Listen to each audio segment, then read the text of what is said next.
let's look at the title of the experiment. Okay, free and forced vortex. Free and forced vortex.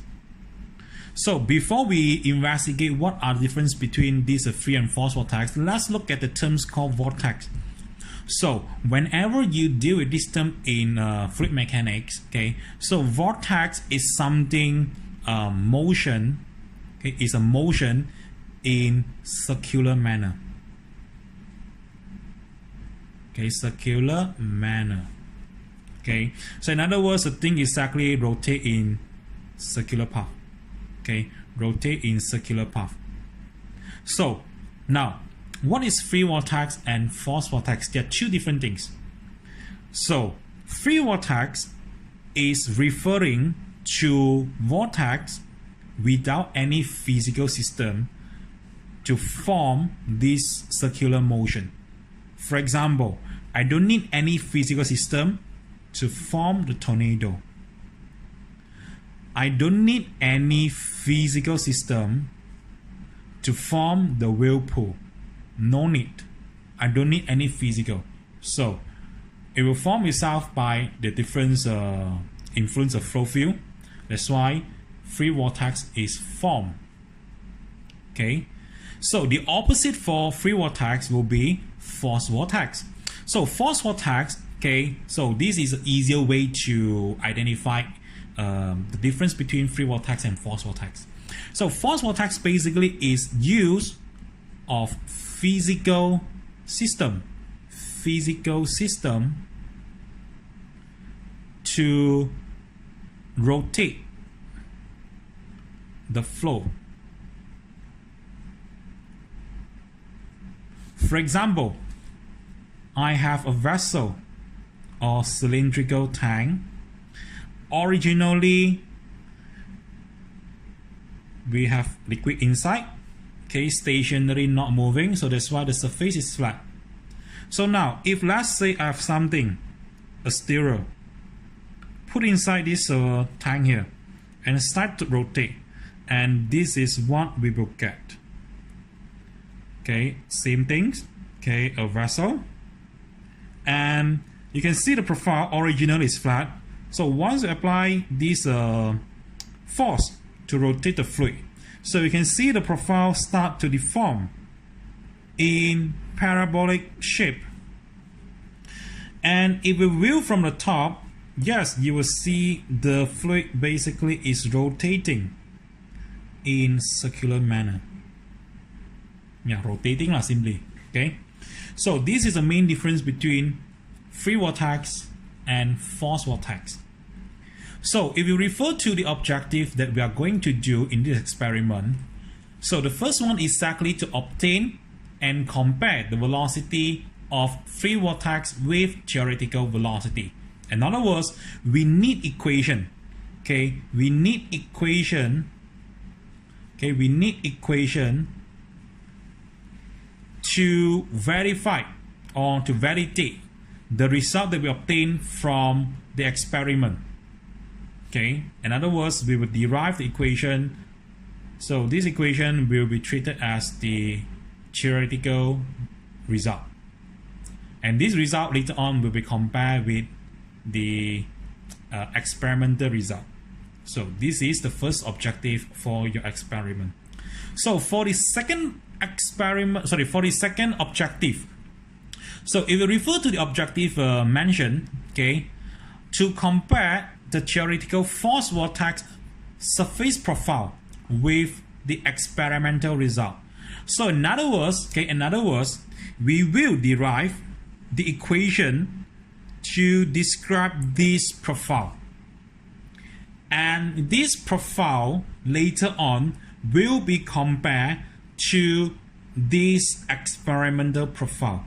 So this means we will use an equipment to measure the depth of this profile, and we plot it into a graph, and later on we will compare the profile shape with the one that we have in our equation.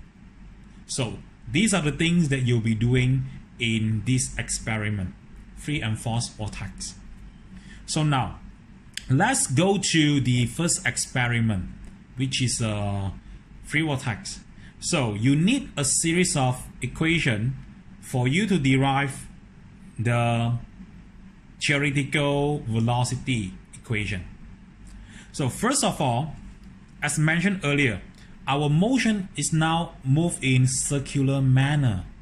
So in the past, you used to study the coordinate system, which is in x, y, and z axis. So all these axes are referring to linear axis. For example, I have one particle lying in, let's say, x-z plane. So now this particle move in x direction, parallel to x axis. So we say that the particle move in linear direction. So same things, let's say I have another particle, and this particle move in, let's say, this direction, and this particle also moving in the linear direction. So that's why in fluid kinematics we have U, V, and W to represent the velocity in x direction, velocity in y direction, and velocity in z direction. All these U, V, and W simply refer to linear velocity in a system. However, if we refer to the experiment that we are going to do, so our motion basically is in rotational manner. So we are now trapped in trouble. Trouble is U, V, and W is not really suitable to describe the velocity that we have in our experiment.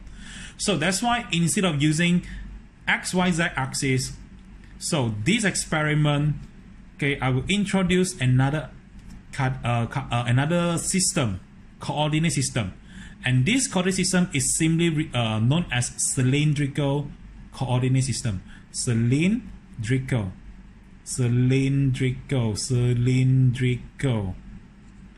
coordinate system. I hope I spelled it correctly. Or in some reference book, they call it as polar coordinate system.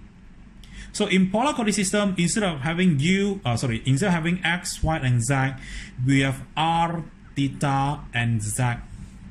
So r here is referred to radius. We know that radius is actually a linear direction. Theta is referring to angular direction, and z here is same as the radius direction. So let's say I have a particle lying on my r-axis here. Let's say this particle is rotating about my z-axis. So therefore this particle will rotate at, let's say, at a constant radius path. So that's why it will rotate in circular manner. So if I extrude it perpendicular to my r theta plane, okay, extrude this circular path in r theta plane, so this is the cylindrical shape that we obtain. So that's why this system is known as cylindrical coordinate system. So this system is very, very useful to describe our free vortex and forced vortex motion. Okay, so why I say so? So let's say this particle, let's say I take this particle. Okay, so we know that when particle rotating in a constant path, okay, in a constant circular path, okay, basically it is subjected to two different velocity. So one, which is commonly known, we call it as tangential velocity, okay, v theta. So another velocity which is normal to tangential velocity, and this direction is exactly pointing towards to the center of rotation, and this velocity is known as radial velocity. Okay, radial velocity, and this one is tangential velocity.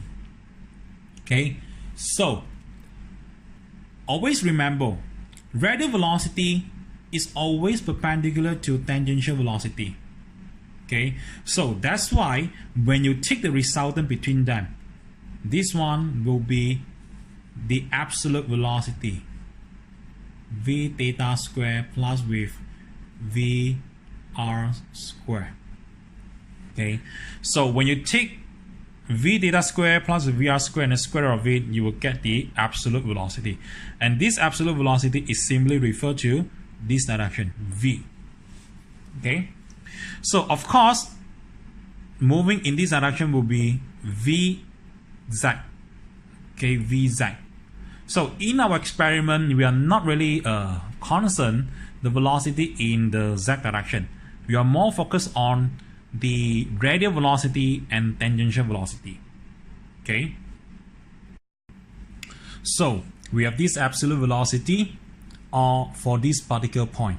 Okay, so now before we go further, okay, you need to understand about the velocity flow field. Okay, so now in kinematics of fluid, okay, in kinematics of fluid, you'll be taught that in a flow field, the velocity, okay, the velocity is always depends on space and time domain. Okay, it depends on space and time domain. So, what is space domain? So, if I further expand it, it simply means that velocity depends on x coordinate, y coordinate, and z coordinate, and of course we have a time domain. So since we don't have x, y, z axis for our Cartesian for our flow field, so we are now talking about this circular manner. Okay, so we don't have any x, y, z axis, but we do have r, theta, and z axis. So therefore, instead of having this x, y, z, so I can simply replace it by r axis, theta axis, and z axis, and time domain. Okay, so now how do we simplify this equation? Okay, how do we simplify this equation? So if you refer to this example, so now let's say I insert one cutting plane. Okay, insert one cutting plane. So if you view from top, you will see the particle is rotating from here all the way to here and then come back to here. Or simply say that if you view from top, okay, view from top, okay, so you will see the largest circle path. As you go down, okay, go down in the z direction, and you will see the path radius is actually getting smaller. So in other words, okay, in other words, if I want to analyze the velocity at a constant height, so let's take this tornado. So if I want to insert, okay, if I insert a cutting plane here, okay, and I view it from top, okay, view it from top. So this is what I will see: cutting plane and a circular path. So this means the particle is rotating. So let's say going up is z axis. Okay, so therefore we have this theta axis and r axis.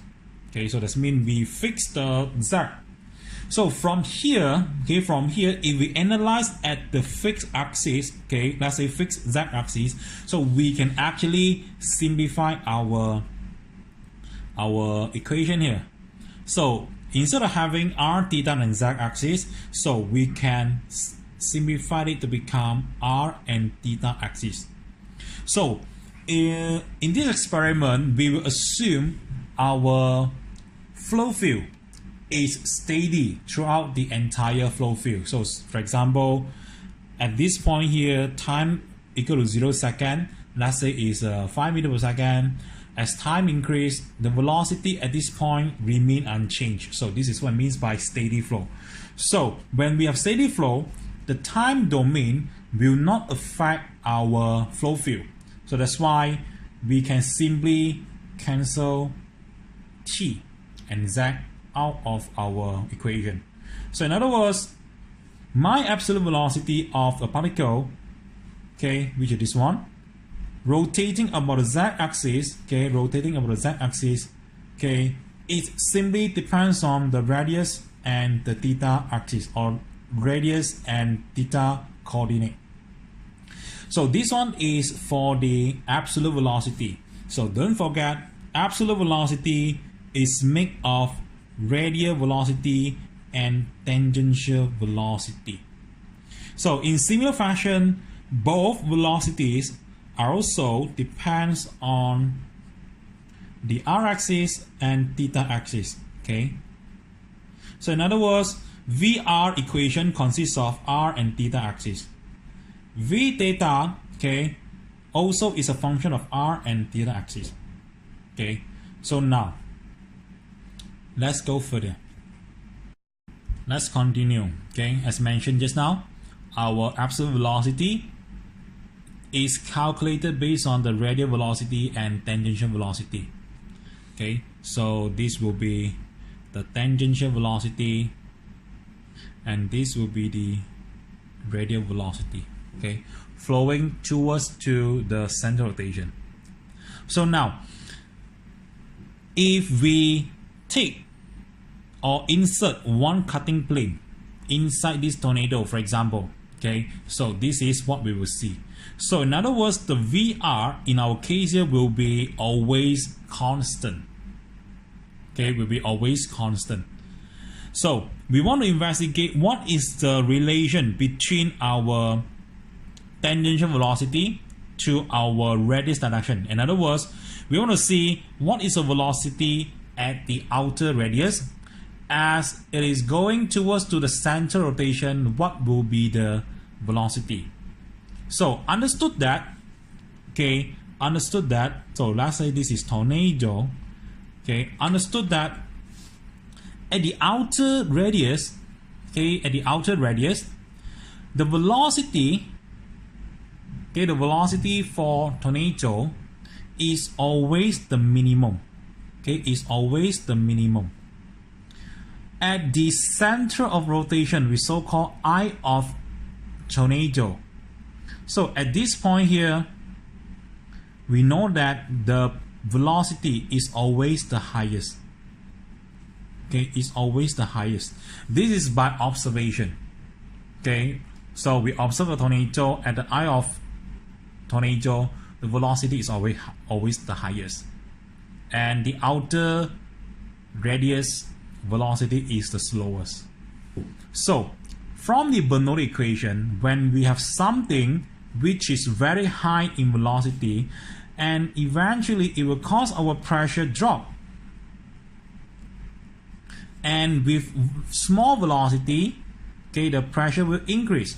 So this is the relation that we can obtain from Bernoulli equation, and this one will be covered in conservation equation. So at this moment, we just accept this concept. Okay, so that's why when you have something which is high in velocity, very small pressure, and over this region here, it will create a suction force or suction pressure to suck in all the nearby object towards to the suction pressure region. So that's why the object will tend to pull into this tornado and leave the tornado in somewhere. Okay, so this is by observation. So we want to investigate what is the relationship between the velocity and my radius direction. Okay, so this is the main purpose of this derivation. And lastly, we will use the outcome or final the equation to validate our experimental result. Alright, let's continue. So let's look at this tornado here. Okay, so we have this free vortex, and we want to derive the relation between velocity in our radius direction. So by observation, we can say that at outer radius, velocity is the slowest, and towards to the center rotation, we have the highest velocity.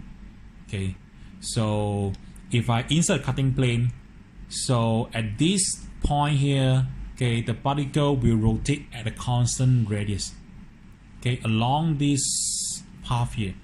So if I further down, so this is the, let's say I have another cutting plane, and this one will be the circular path for the particle, and it will rotate along this particle. And if we go further down, okay, you can see the radius path or the the circular path is getting smaller in the radius. So it means that the particle will rotate in higher speed. Okay, so now let's say I take one particle here. Okay, take this particle. Let's say we call 0.1. Okay, so if we want to apply the conservation equation, so we have three conservation equations. So the first one is called conservation of mass. So in our case here, conservation of mass is not really applicable because it involves area. Unfortunately, we don't have any area cover in this circular path. Okay, so that's why the first one I think we can just leave it. Okay, so the second equation that we will use, or second conservation equation, is the energy equation. So let's say I have a particle at position 1, and after a certain of time, okay, it now goes to 0.2. Okay, go to 0.2. So this means from 0.1 to 0.2. Okay, from 0.1 to 0.2. So over here we make one assumption. This assumption is that from 0.1 to 0.2, along this path here, so when the particle pass through this path here, there is no loss of energy. So in other words, the energy at 0.1, okay, is always equal to energy at 0.2, or simply to say that it must remain constant. So what are the energy that we involve in our case here? So we don't have any heat added, we don't have any work, so therefore the energy that we have from our initial state is always come from the pressure energy, or I just write general P. We have kinetic energy, V squared over the 2G, and we have potential energy. And all this mechanical energy must be conserved from the initial state until the last state without any losses in between. So that's why we can just write it as a constant. Okay, so V over here is referring to absolute velocity.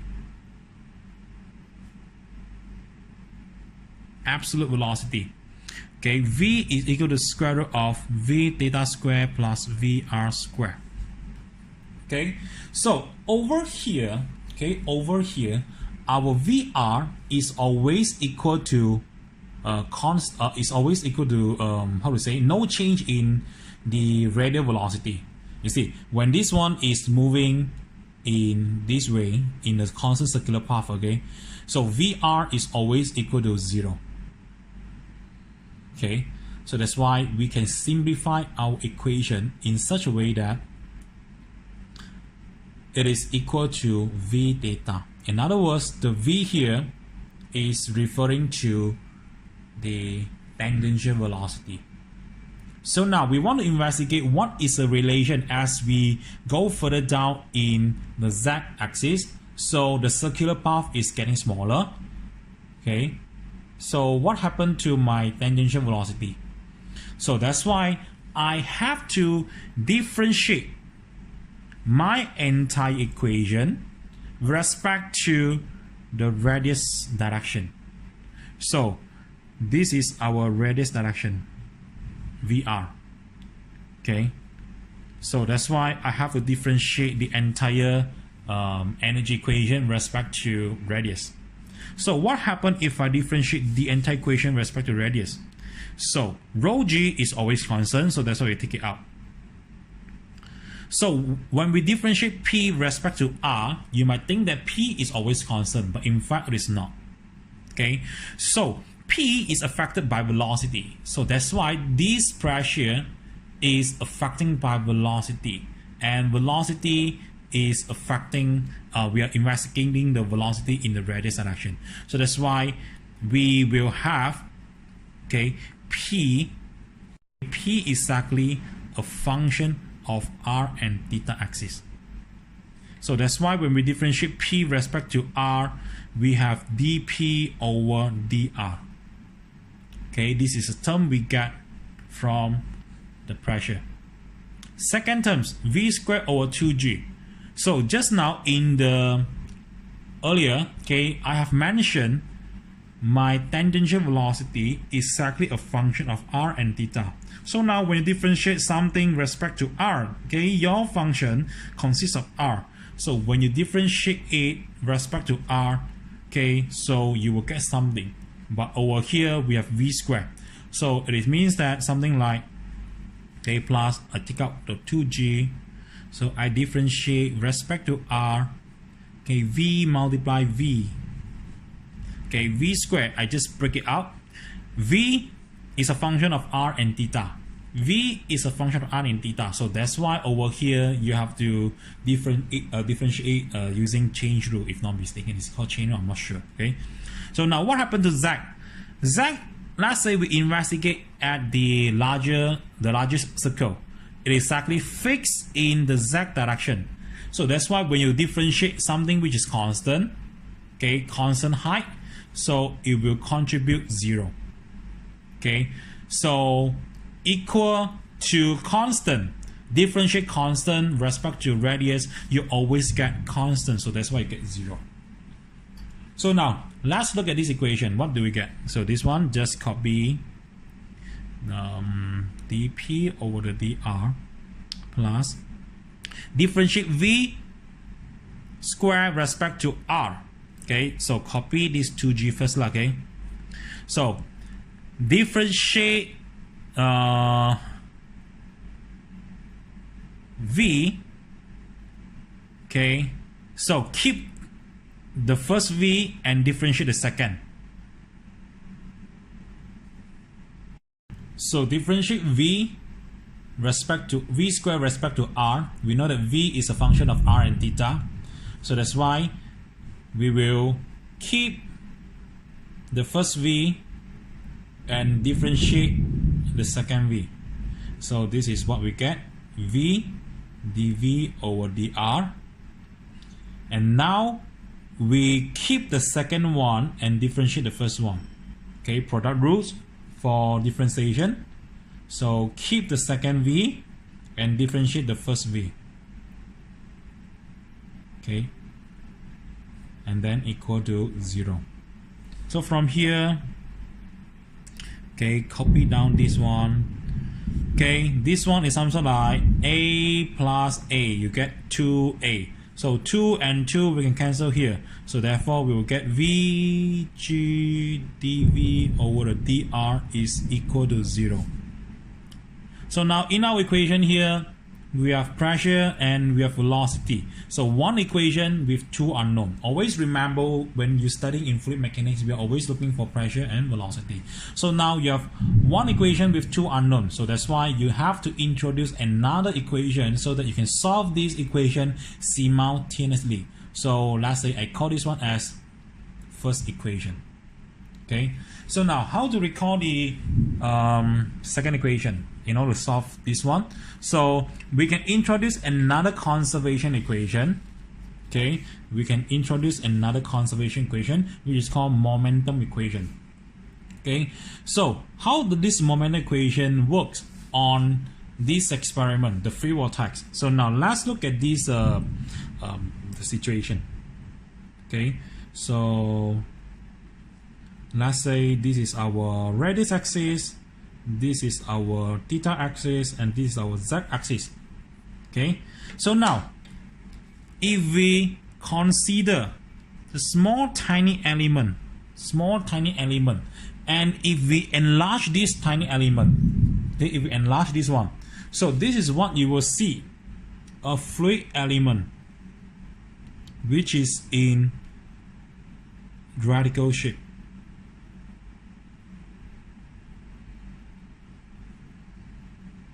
Something like this. Okay.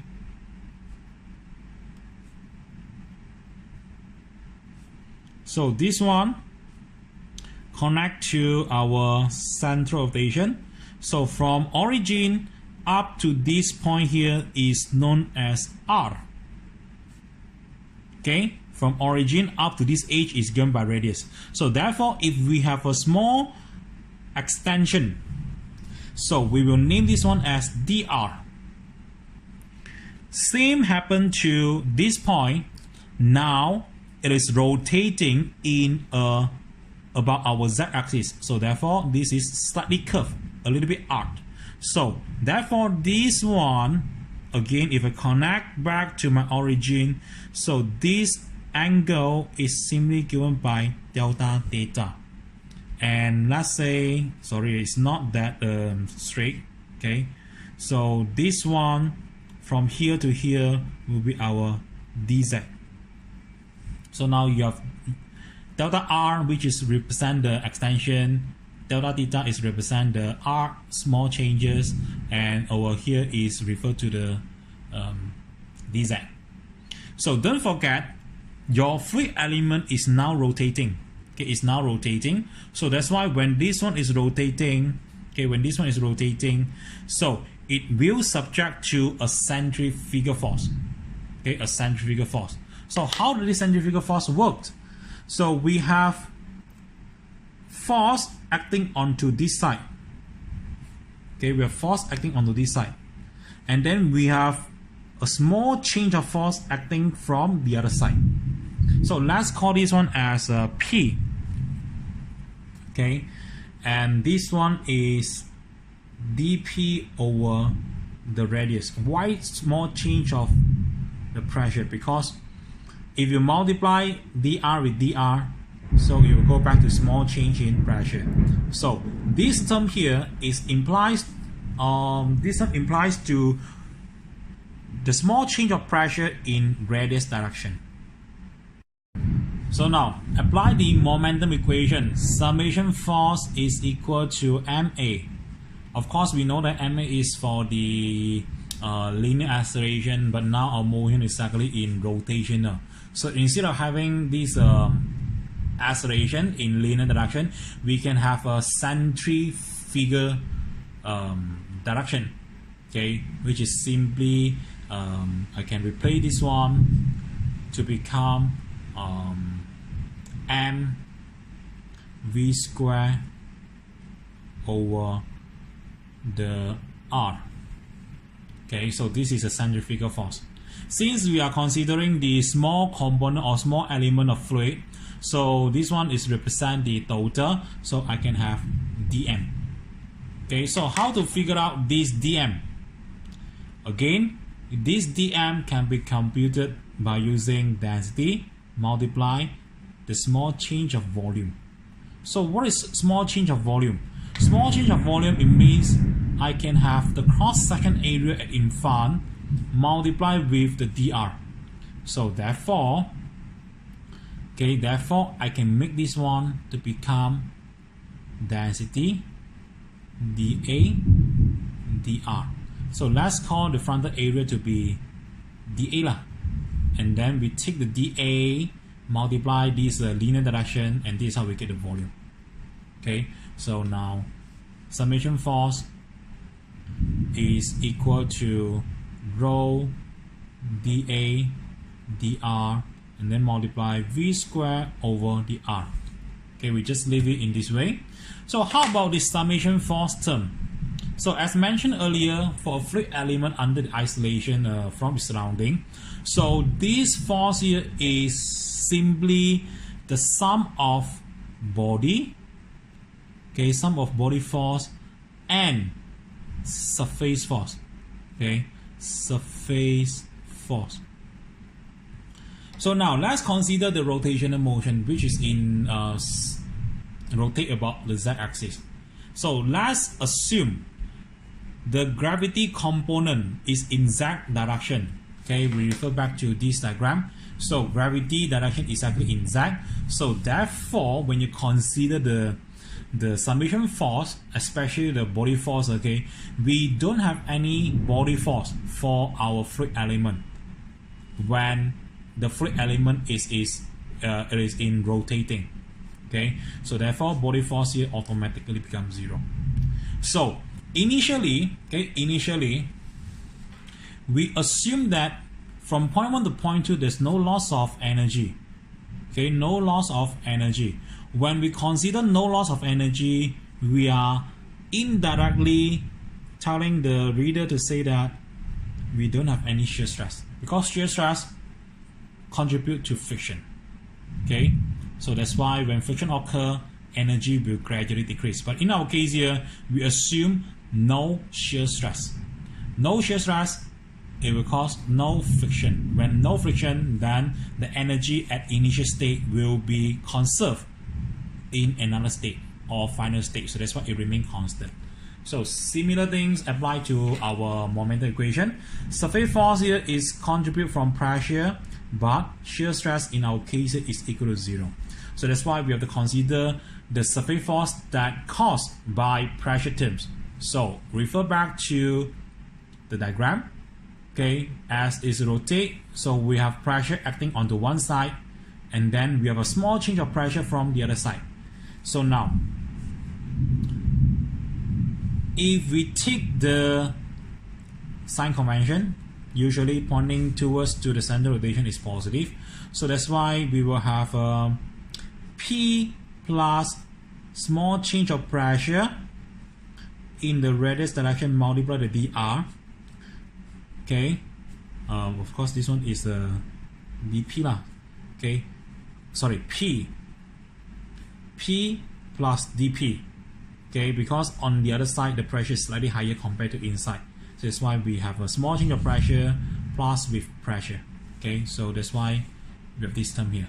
Okay, so this term minus, why minus? Because the pressure acting outwardly, okay, opposite to this direction. So that's why we have negative.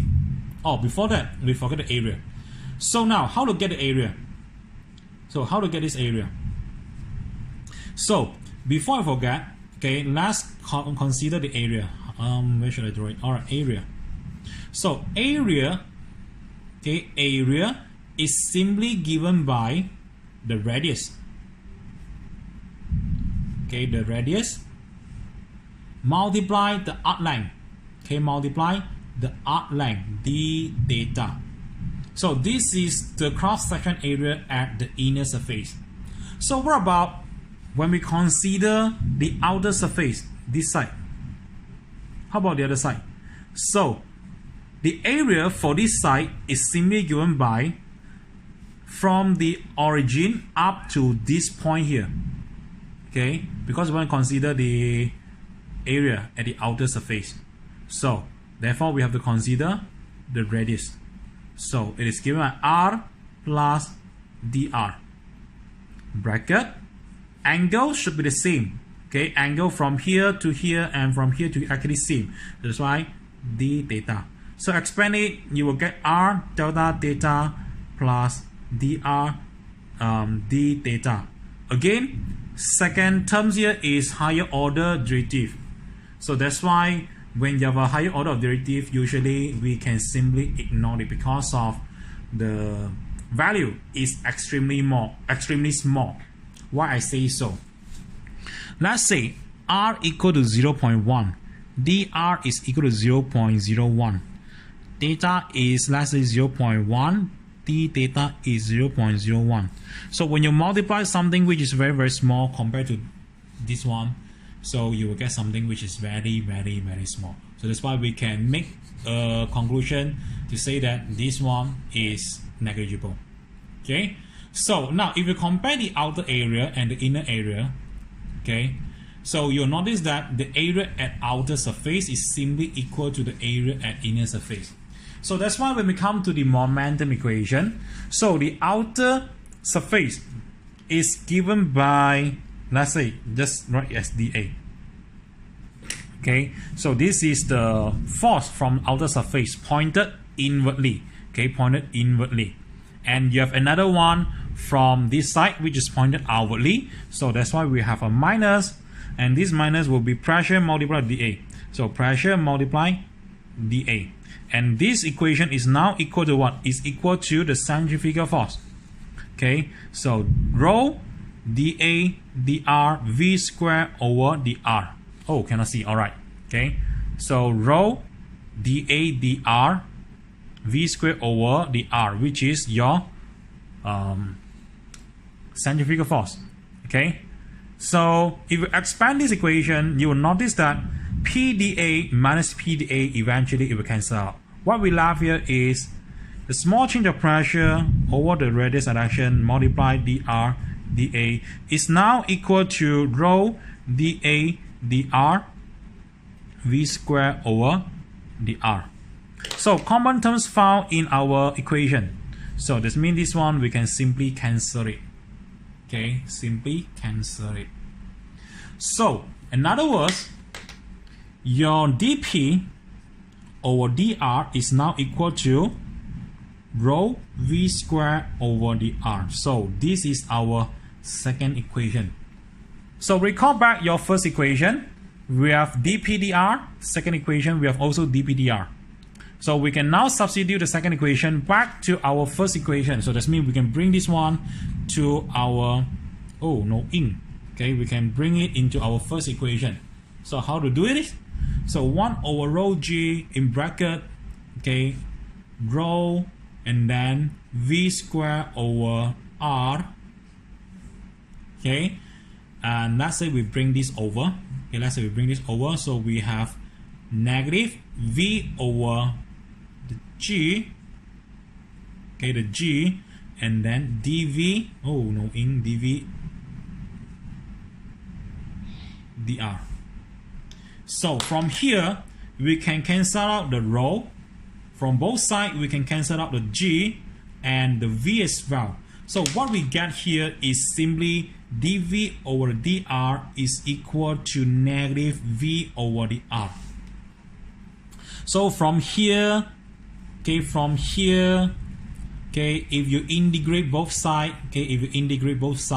so you will get, let me check, okay, dv, okay, bring the v to this side, we will get 1 over the v is equal to negative 1 over, 1 over the r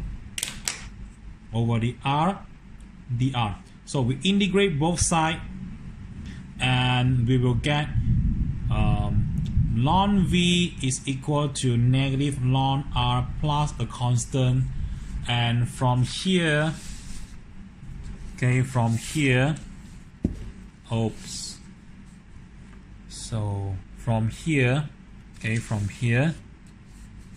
so bring the ln r to the other side, okay, so we combine together, it becomes ln vr is equal to constant, so therefore vr itself is a constant, and therefore v is equal to constant over the radius, and this is the relationship between the velocity over the radius.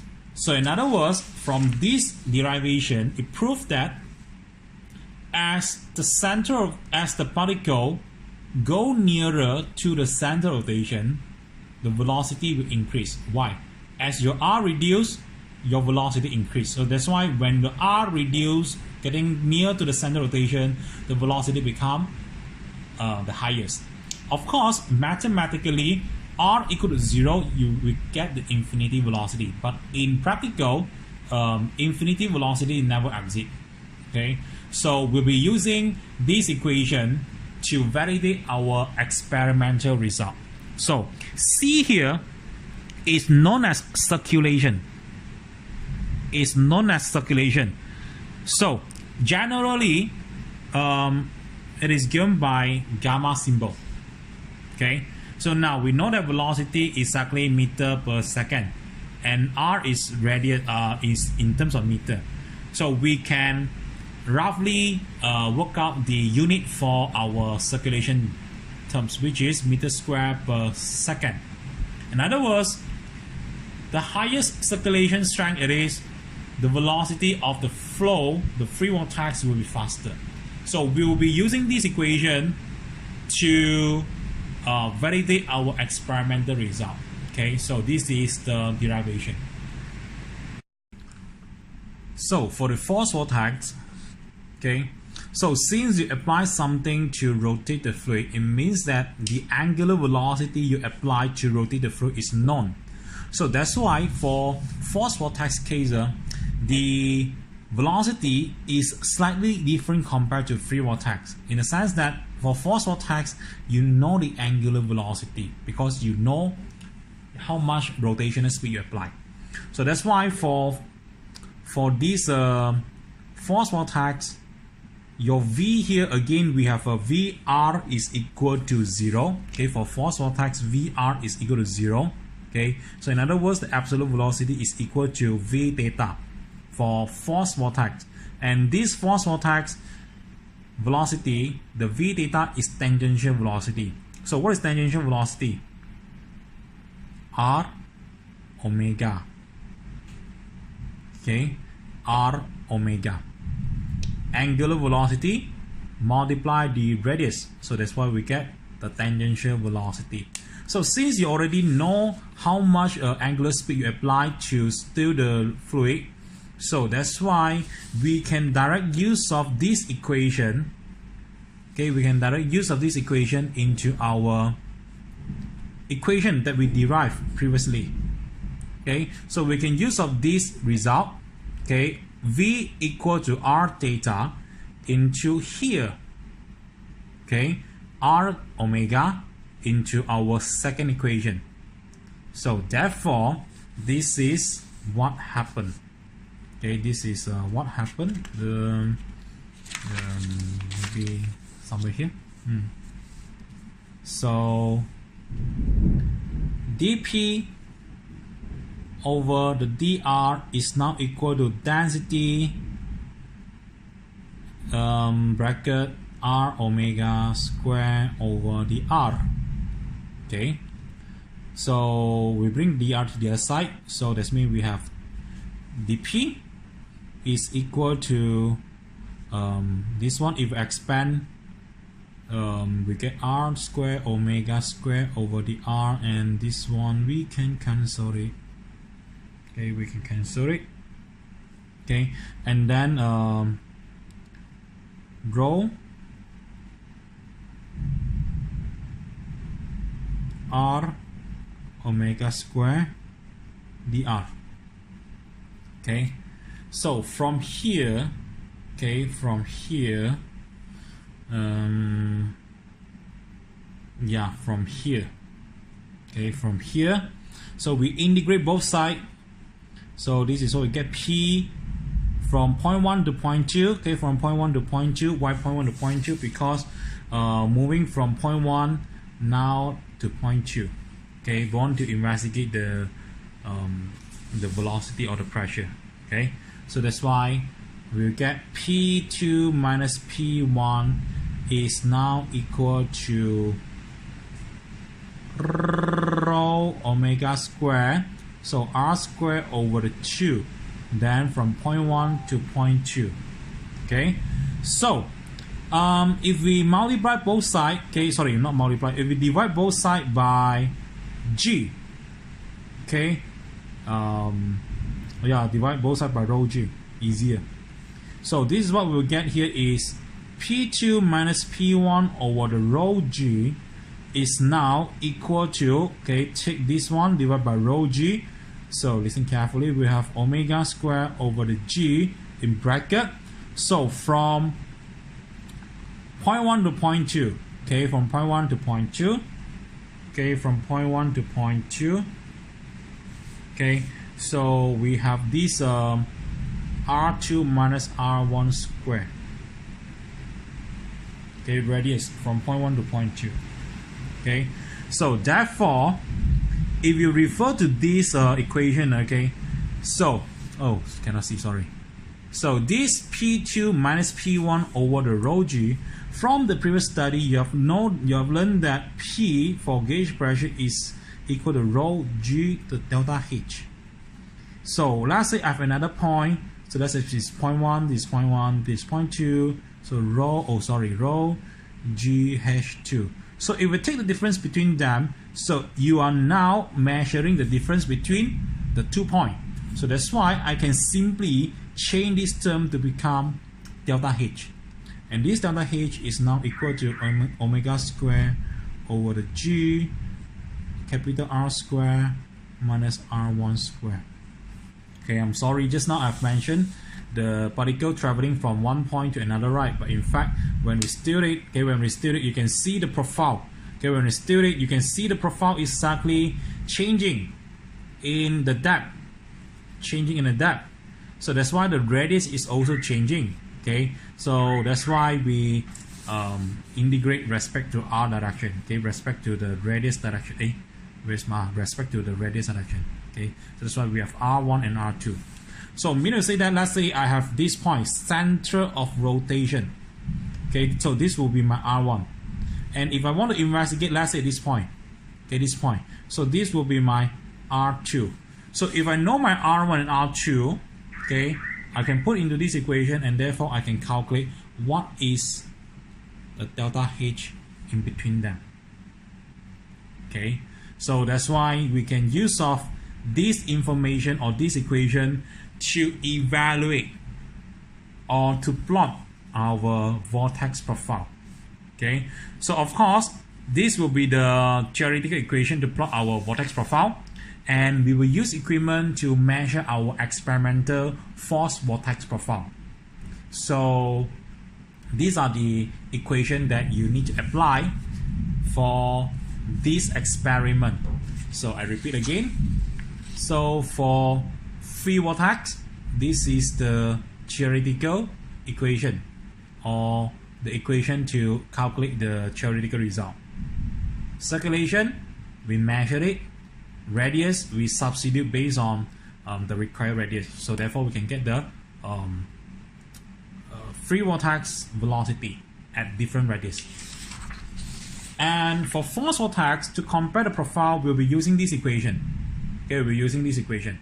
So if your center of rotation is at the center, or your R1 is your center of rotation, so usually when your R1 is center of rotation, we will actually simply make this to become 0, because we take this one as the reference point. Okay, or we can simplify it to become delta H is equal to omega square over the G multiplied by R square. Okay, so that's all for the derivation.